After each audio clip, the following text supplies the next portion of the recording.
All right, so let's talk about the alien theory. Now, many of us, now it's become globally, this information is being shared that, so and so aliens are there. Some name to some, it's like Pleiades, Lyrians, Orion, Reptilians. And when you're exposed to this information, it's like, there's a new awakening in your consciousness, and you can definitely not switch it off. But what do we do as normal human beings, right? What can we do even if they are there and we know if they are running the system? Then what exactly can we do? So I will be just talking about my research related to the reptilian theory.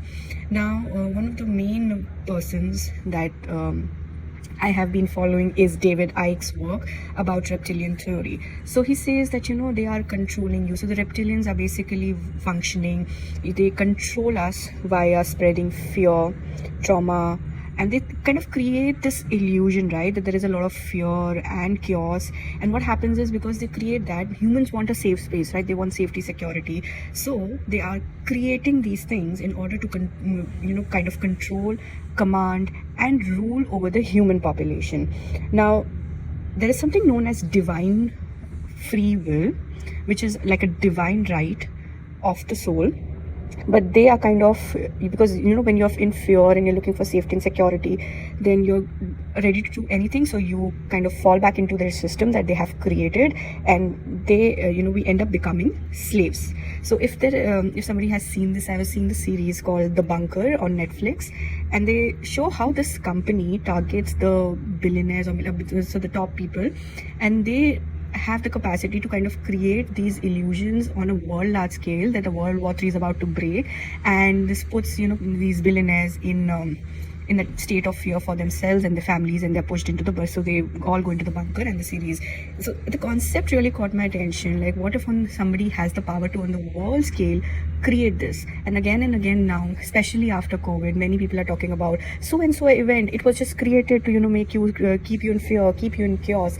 Even the COVID itself, right? Many believe that it was not natural. It was kind of made and spread. And then there are many things like that, right? Even the financial loop. Every time the economic crisis happening, health crisis happening, politicians just saying things but not doing things. So all these things, right? And even in the even if you see this movie called They Live, okay, there also they show that this person ends up finding a glass in the shades, and he wears them, and now he's able to see between humans and those who are not humans, but they just appear to be humans. Even in the series Doctor Who, they cover a concept where these reptilians are using this technique of some vibration or some sort, where they are still it's like they are still in their reptilian form, but this vibration machine that they're using, something like that, it kind of creates a mental block in the human's mind. So the human is perceiving them to be a human. And the biggest examples, these people are continuously accused of being, this reptilian pure race or the blue blood, because they have blue blood. So I think from there the blue blood theory is coming. So they talk about Rockefeller, Rothschild, House of Windsor to be the reptilian lines, and all the people on the top positions of government, banking system, celebs, health industry. You will see that all those on the top controlling are usually, there's a conspiracy theory that they are the reptilian beings, and they are kind of trying to control everything. I mean, come to think of it, we are in a system where we study something which is really not helping in our lives. Then we get into a system of work where whatever we are earning, anyhow 70 to 80% is going away from our pockets. So it's like most of the people are hardly able to save more than 50% of what they are earning. So it's just like a trap. You're made to earn, work extra hours, and in the end you are just getting peanuts to save. And then anyhow you have to pay for food, you have to pay for bills, you have to pay for healthcare if certain things are happening. And even if you look at the food industry, we are now, the more so it's like television, okay, media, then the food, and then health. It's kind of somehow related, because when you see they are promoting all these foods which are not healthy, and then we end up eating because we are kind of attracted by them. And even if you don't want to eat, the taste is so tempting that we will continue to eat, and some get addicted, and then this food is at the end of the day causing health issues. Now this is again like a rabbit hole, and there are many burrows, there are many wheels, there are many loops that I can go around talking about these things. So let's pull ourselves back to this reptilian theory. And if they have been on this planet for so long and been controlling everything, so what exactly as humans, as normal humans, can we do? Okay, so you remember that they are using fear in order to control you, okay, and they might use information against you to put you in line. So the biggest example that comes to me is recently, they are talking about these satanic rituals that happen in Hollywood, and how they record the acts, those, the kind of rituals they make you go through, they are recording it. So once you become popular also, you have to follow their orders, otherwise they use those videotapes against you. So it's like a leverage they are using. Either they'll use something against you, or they will try to instill so much fear in you that you cannot escape them. The only way is death. Okay, now the other thing is, some are pure bloods, okay, the others are already mixed and intertwined with the humans who were the original inhabitants, who are from this planet Earth only. Okay, so those people, and there has been this crossbreeding happening. So it could be very possible that there are many of us who do not even know that we come from reptilian bloodlines, because we don't know how bad this goes when this interchange started to happen. And when you see in the past where people were captured, enslaved, raped, we don't know, especially like if you see who's this Mongol king, okay, it says that half of we don't know how many like he covered all of Asia, Genghis Khan, right? Yeah, so it said that he and his army, they went around Asia, and they did so much of mass raping that we might not even know today that if we hold their bloodline in our DNA. So it is very possible that we might not be knowing, and the humans might not be knowing, and they could be holding reptilian DNA within themselves. Okay, so then the other thing, these are my own perceptions, so I don't know if you agree with it or not. But the second thing is, there is a race of reptilian side which are called the draconians. Now the draconians are very ruthless, very fearful, they're like the complete tyrant. And then the reptilians, who are also on the dark side, but there are reptilians who hold a lot of wisdom, and they work on the highest form of emotion of knowledge, and building peaceful civilizations also. Yes, it is like saying that, oh, how can they be nice? But my perception thinks that, what if, like in our human world, we also see there are good people and bad people. What if the controlling ones, they are the ones running the planet, but deep down, where they are supposedly they're living in within the earth space, they have their cities.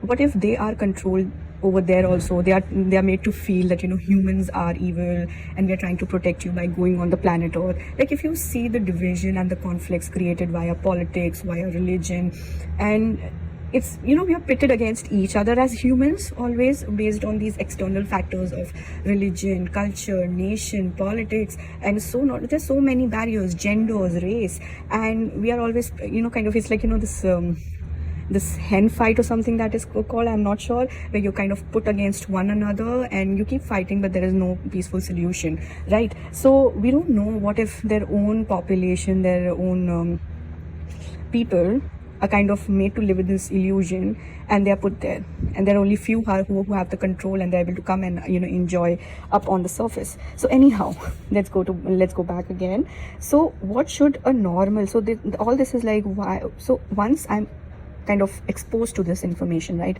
So what should one person who's a normal, average person gonna do about it, right? I can't just be like, oh, this is a matrix and I have to get out and I'm going to switch it off and this. No, we are not warriors, we're not soldiers, we are just common average people. So what are we going to do with this information? So again, this is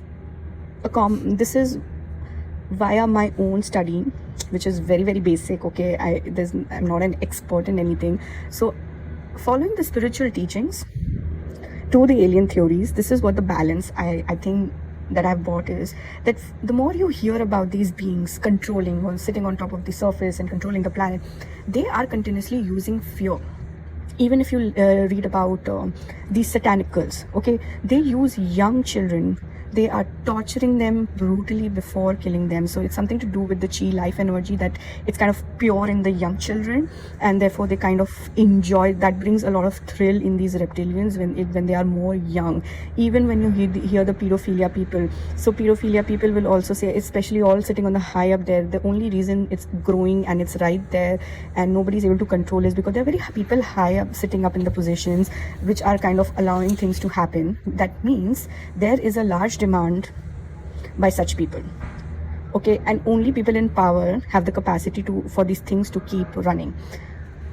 So fear, torture, chaos, and what we need to do is, as humans, because we might not be as powerful as them, that is what we are made to believe, but the truth is that we do have, remember I talked about the first principle of spiritual laws, it is free will. Your soul has the freedom to choose and the power of choice here. So you have the power to choose every moment. Use your free will every moment. So moving forward, the only choice you need to move, no matter where you are on this planet, whatever you are doing, no matter you have the capacity to come out and fight against them, or you're just a normal person who's just trying to have a peaceful, secure life for themselves and their family, you're going to choose love over fear. So all around us, via media, via wars, via crimes, we continuously are fed this energy, this emotion of fear. Okay, you need to, every time that happens, you go retreat inside and you choose love, right? So every time you feel world is a chaos, there is fear, there is loneliness, there's isolation, more sadness increasing, more grief increasing, depression, there is separation, there is duality, there is hatred, jealousy, anger that is being fed to you, you remind yourself about the power of love and you choose it every time consciously. And then you remind yourself that divine's most powerful weapon is already instilled and hidden in your heart space, and that is love.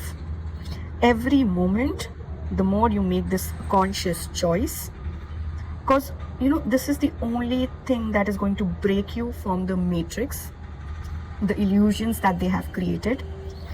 And when you do this automatic change in you will trigger the other person. So you don't have to go around telling people, hey, do you know there are aliens? Hey, do you know these are things are there? If you are aware, okay, and if you've reached so far listening to me, then your change is going to trigger an awakening, because every time you choose love, you do not let fear rule you, right? That brings some amount of courage and bravery in you, because when you really start to practice this, you'll realize it is very tough to hold on to the power of love every time. Okay, so you will trigger an awakening in the other person, or maybe a society at large.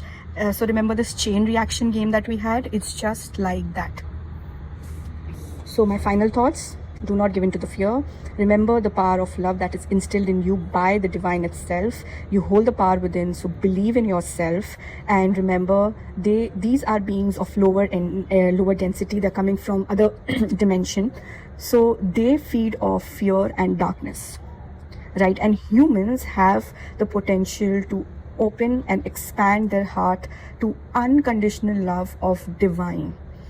Okay, and via meditations, you have the biggest power. You have the direct connection to connect to God. So use your wisdom, use that power of meditation and prayers to connect to the divine and expand your heart to open to more unconditional love. Do not absorb whatever they are showing us in the name of love via songs, via movies, whatever ways they are showing. It's a very limited spectrum of love that they are feeding us. Okay, love is much more bigger. And the more we connect via this tool to the divine's unconditional love, which is instilled, it's like, we are instilled with this software within. We just need to kind of connect back. Okay, it's already activated inside you. You just need to connect. This is why they want to keep us slaves. This is why they don't want us to rise above, because the power of love, the power of connecting to God directly via meditations and prayers and staying in that higher vibration, it is not. Your third eye and your heart are the most important things which they somewhere lack. They do not have the power of visualization or downloading through meditations, so their intuition, it's absent in them. Okay, and they do not understand the power of love, but yet they are deeply threatened by it. Okay, so focus on that, and I think this is all we can do from our spaces right now. We don't have to do anything big or large at scale with this information, but definitely our mind keeps wandering. So after a lot of years of thinking, what exactly am I now supposed to do with this information when I'm still living my 3D life? Through my spiritual work, through these people, listening to them, cutting short, writing to the most simplest form, this was the only thing I derived. Love and your connection to Divine God. That's the most powerful weapon you have. With lots of love, take care.